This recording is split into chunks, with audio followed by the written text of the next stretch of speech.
Hello and welcome back to another video. Today I'm going to introduce you to the latest offering from Power Oak and Bluetti, and that is the EB70 Power Pack. Now this Power Pack has been available in the US for quite some time and is only just been released here in the UK, but there are some slight subtle differences. So let's get it out of the box and we'll take a little look.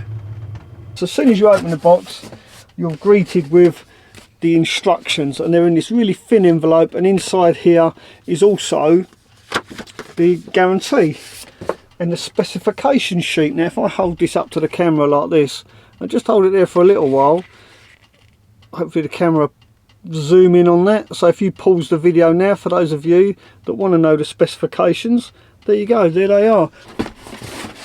You get this separate box, and this has got all the charging cables. Right, so this is what the unit looks like. It's quite heavy, but there's a reason behind that. We'll come to that first. Let's get rid of the box. We don't need that now. Like I'm saying, it is quite heavy. I think it goes in at 21 kilos. And the reason it's heavy for its size is because it's got LiPo 4 batteries in it. And apparently they're heavier than normal lithium batteries. But the good thing is you can get 2,500 cycles out of these. So with those benefits in mind, that more than makes up for the little bit of extra weight. Now the case of this is made of hardware and ABS. They do come in various colours. I've seen them online. I think my favourite colour is actually the aqua blue. It rather looks quite nice. And it has got this feel of quality about it.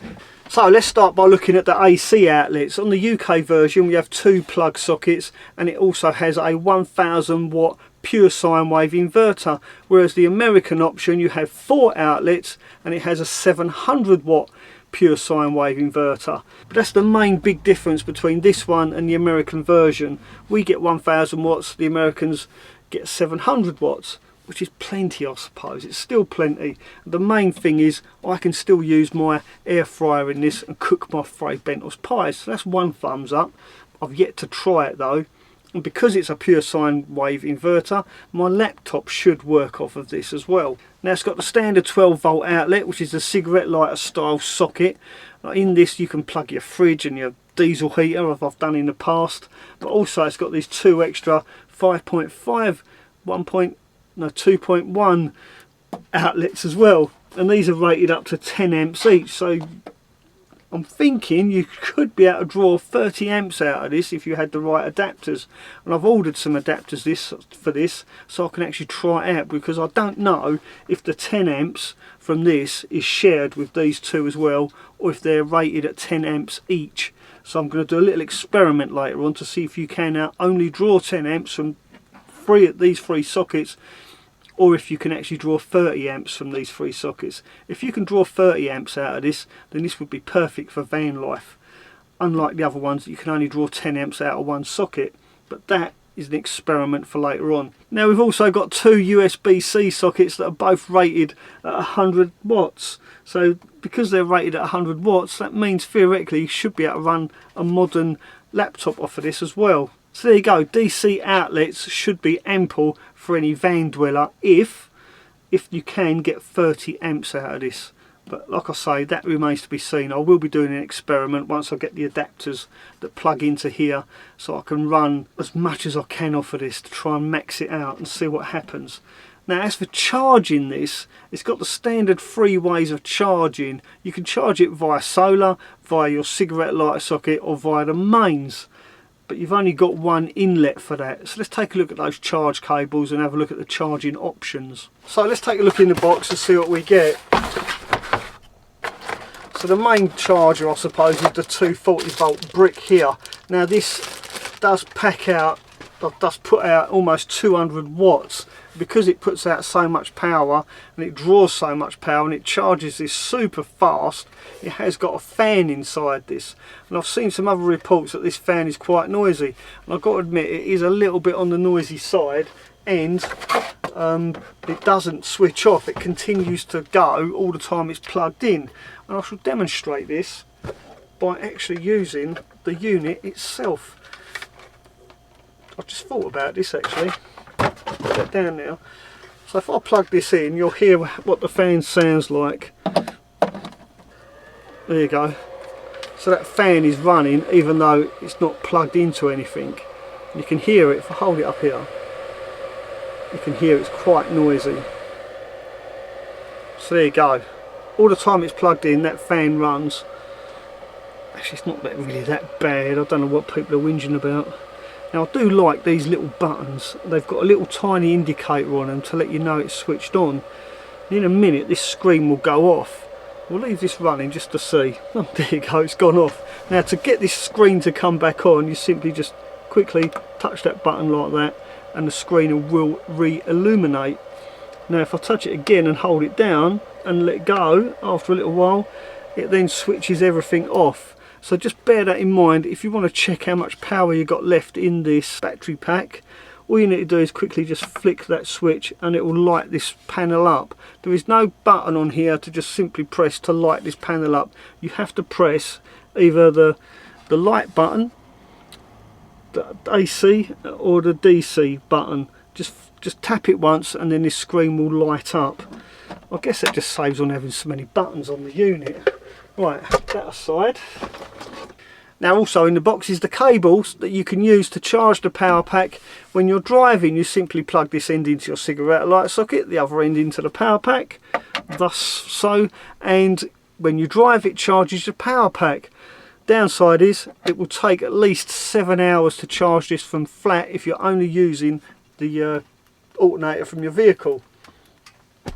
So let's talk about charging this using solar panels. After all, that's what most of us will probably do. We all have solar panels on the roofs of our vans, and that's our main source of electricity. Now, they do supply cables for this that have MC4 connectors on, which is a real bonus because that means you can use any solar panel to charge this up to 200 watts, I believe it is.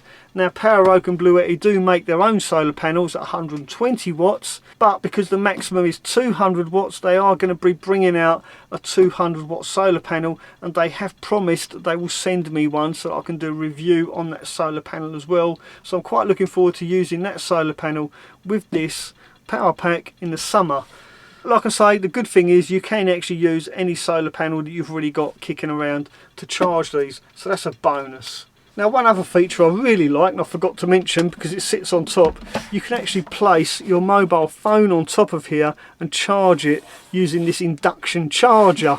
And also on the top is this retractable handle. I think it's weighted, it feels really heavy, so it sits down.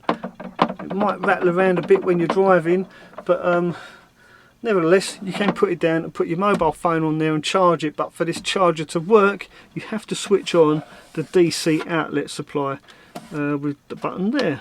Let's take a close look at the display panel. Now, up in the top right hand corner you can see ECO. This means economy mode. Now, with this feature switched on, the unit will turn itself off after 4 hours of inactivity, so that saves your battery pack going flat by mistake. Now, the really neat thing is down in this side you'll see that it says 50 Hertz. That's because in the UK all our electricity is at 50 Hertz, and you can change this to 60 Hertz if you're in America. I'll show you how simple it is to change these. Now, to change it, you simply hold down the AC and the DC button together and they will start to flash. Is it flashing? I can't see.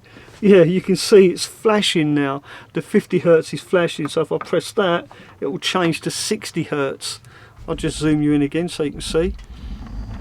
There you go, you can see the 60 Hertz is flashing, and to set it, you simply press DC and AC button again. I think, yeah, there you go, and now it's locked on to 60 Hertz. You also notice the eco has gone as well because I pressed this button inadvertently by mistake. Let's just reset that again. So I'll press both these buttons at the same time. So there you go, it started flashing again. I'll press this one more time and it should change to 50 Hertz. And if I press the DC button, the eco light will come back on again. Hang on. There you go, so now it's locked. It's back on 50 Hertz and the eco mode is back on. Now, I don't know how useful that little feature is ever going to be, but there it is nonetheless. Well, there you go, that's the EB70 from Bluetti. Now, would I recommend you actually go and buy one of these? I can't do that, I'm afraid, because I haven't given this a thorough good testing yet, but believe me, I will be giving this a good test and putting it through its paces over the next couple of months.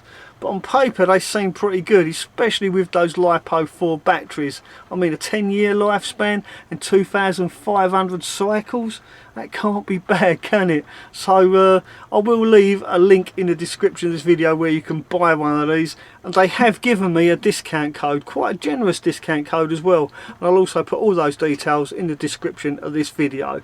So there you go. Give it a couple of months and I will give this a thorough good test. If you like this video, please do give me a thumbs up, and don't forget, if you're new to my channel, please do consider subscribing, and we'll see you very soon. Thanks for watching. Ta-ra for now.